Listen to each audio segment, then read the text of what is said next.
Assalamualaikum warahmatullahi wabarakatuh.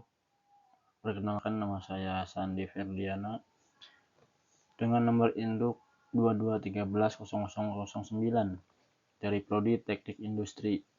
Kali ini saya akan menjelaskan materi atau rangkuman dari pelajaran Sistem Manajemen Perawatan, yaitu dengan dosen Ibu Tri Murni, Sarjana Teknik, Magister Teknik. Baik, yang pertama ada Maintenance Work Measurement, yaitu efektivitas manajemen pemeliharaan dapat direncanakan jika tujuan untuk mengevaluasi dan meningkatkan kinerja pemeliharaan tersebut ditetapkan dan diimplementasikan. Pengukuran kinerja pemeliharaan biasanya dilakukan untuk mengetahui seberapa tingkat keberhasilan maupun efektivitasnya. Teknik pengukuran kinerja pemeliharaan dapat dilakukan dalam dua cara. Yang pertama yaitu secara langsung dan tidak langsung. Pada pengukuran langsung masih dibagi menjadi dua, yaitu time study dan work sampling. Dan untuk pengukuran tidak langsung juga dibagi menjadi dua, yaitu predetermined motion time system dan estimating. Baik, apa itu time study? Time study yaitu memilah pekerjaan. Pekerjaan yang dipilah harus distandarisasi dalam hal peralatan dan material, serta operator yang berkualitas. Memecah pekerjaan menjadi elemen-elemen mesin yang harus dipisahkan dari elemen manual.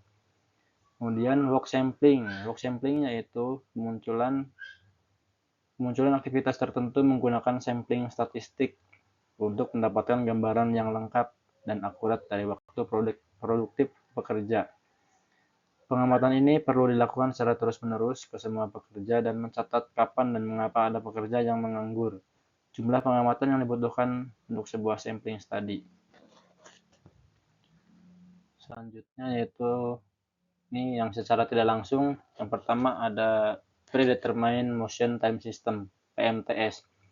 PMTS digunakan untuk menetapkan standar pekerjaan, metode pengukuran waktu untuk tiap jenis gerakan, seperti saat mengambil, meletakkan, membungkuk, melangkah, dan mengangkat, dan lain-lain.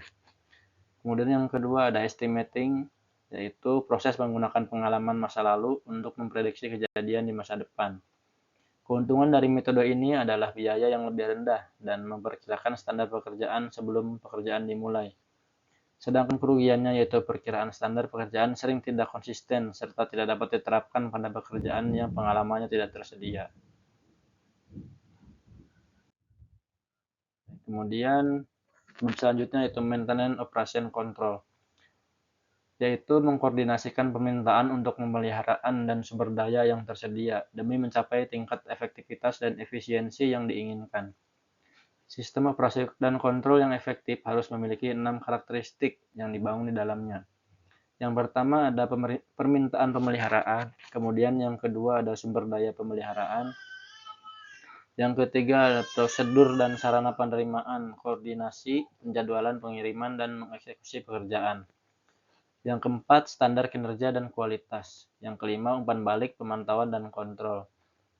Yang keenam, orang atau tim yang mau berubah dan beradaptasi dengan penggunaan teknologi informasi atau IT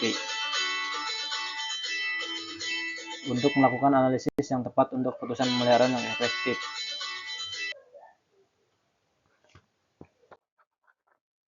Untuk selanjutnya yaitu Maintenance Work Order System, yaitu sistem perintah kerja pemeliharaan adalah bentuk instruksi tertulis yang dirinci untuk pekerjaan yang harus dilakukan dan harus diisi untuk semua pekerjaan. Kemudian ada Design of the Work Order, yaitu perintah kerja harus mengandung dua jenis informasi. Yang pertama, informasi yang dibutuhkan untuk perencanaan dan penjadwalan, dan informasi yang diperlukan untuk kontrol. Kemudian selanjutnya ada Work Order System Flow. Setelah desain perintah kerja terbentuk, kemudian langkah berikutnya adalah mengikuti atau menerapkan alur proses dari pelaksanaan perintah kerja yang telah dirancang tadi. Dan yang terakhir ada Job Car. Job Car itu berfungsi agar departemen pemeliharaan memiliki data yang tepat untuk pekerja, biaya, dan kontrol kondisi pabrik. 3 hal penting yang harus tercakup dalamnya yaitu ada waktu, perbaikan, biaya, dan waktu berhenti. Di sini ada contoh job car. Di sini ada job report, ada date, tanggal, kemudian report number, nama karyawan, terus fasilitas nama, lokasi, identifikasi, starting time yaitu waktu mulai, ada equipment defect, ada corrective action, spare atau material use, ada measurement, observation, overall equipment kondisi dari make dan time taken. Di bab selanjutnya ada maintenance management. Apa itu maintenance management? Yaitu manajemen pemeliharaan dapat diartikan sebagai semua kegiatan manajemen yang digunakan untuk menentukan tujuan atau prioritas, pemeliharaan, strategi, dan tanggung jawab. Kemudian aspek utama dalam manajemen pemeliharaan yaitu ada 4. Yang pertama, penentuan tujuan atau prioritas pemeliharaan. Kemudian penentuan strategi dan tanggung jawab. Ada pelaksanaannya sesuai perencanaan pemeliharaan dan pengawasan pemeliharaan. Dan yang terakhir ada memperbaiki metode termasuk aspek ekonomis dalam organisasi. Dan kerangka pemeliharaan menurut Campbell. Ini maintenance reengineering, ada TPM, ada RCM, di bawah TPM ada data management, ada metrik dan strategis. Kemudian di dalam RCM itu ada taktik, plan and schedule, kemudian ada change management. Selanjutnya maintenance planning dan scheduling. Proses yang sistematis dan terstruktur untuk mengelola kegiatan pemeliharaan. Peralatan dan fasilitas guna memastikan keandalan operasional, efisiensi produksi serta mencegah kerusakan dan biaya tak terduga.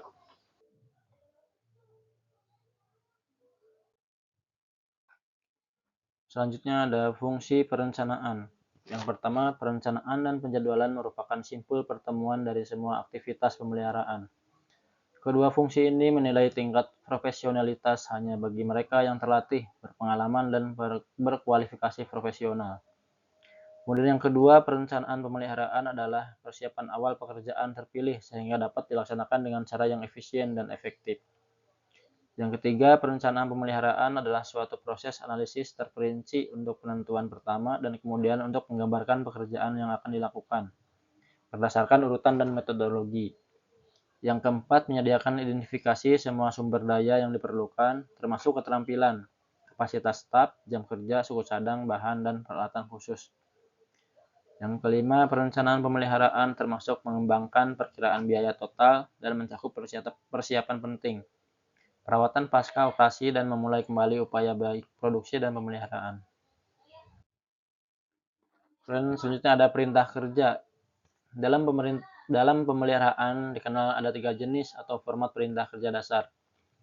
Yang pertama, perintah kerja formal, digunakan untuk pekerjaan yang masuk ke backlog dan yang dapat direncanakan setiap kali terjadi.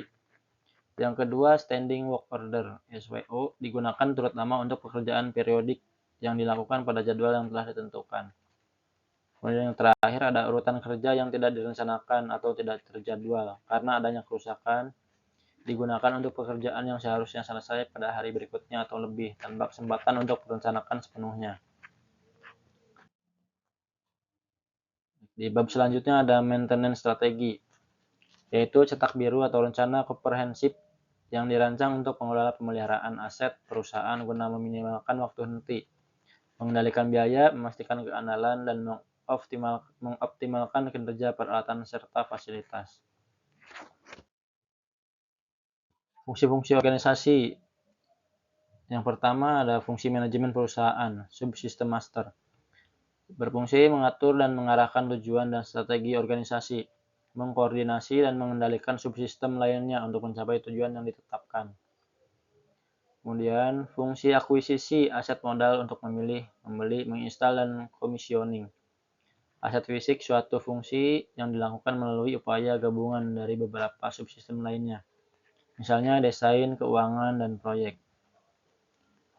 Kemudian yang ketiga ada fungsi pemeliharaan untuk mempertahankan integritas aset fisik dengan memperbaiki, memodifikasi, dan mengganti seperlunya saja. Kemudian di bab selanjutnya ada Total Productive Maintenance atau TPM. TPM ini adalah konsep pemeliharaan yang melibatkan seluruh pekerja melalui aktivitas kelompok kecil. dengan tujuan meningkatkan produktivitas serta kepuasan dan moral kerja karyawan. Menurut Nakajima dan Robert, TPM menekankan pentingnya pemeliharaan peralatan dan pabrik sebagai bagian integral dari proses produksi. TPM melibatkan komitmen penuh dari manajemen puncak, melimpahkan wewenang pada pekerja untuk melakukan tindakan korektif, serta dilaksanakan secara bertahap dan berkelanjutan. Di dalam TPM, kegiatan pemeliharaan dianggap penting dan direncanakan sebagai bagian dari proses produksi harian.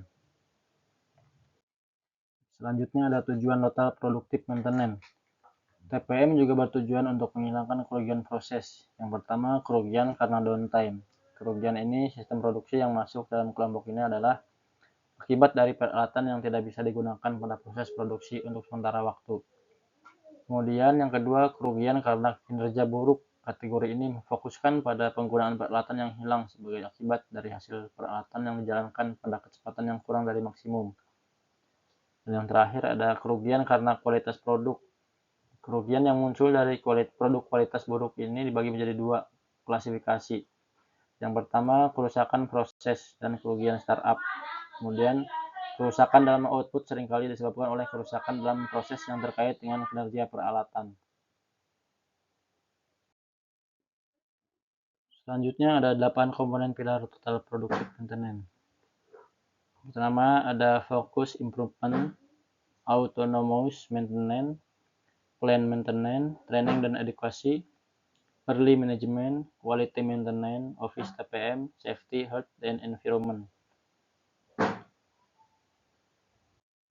Begitu saja yang dapat saya sampaikan. Terima kasih. Wassalamualaikum warahmatullahi wabarakatuh.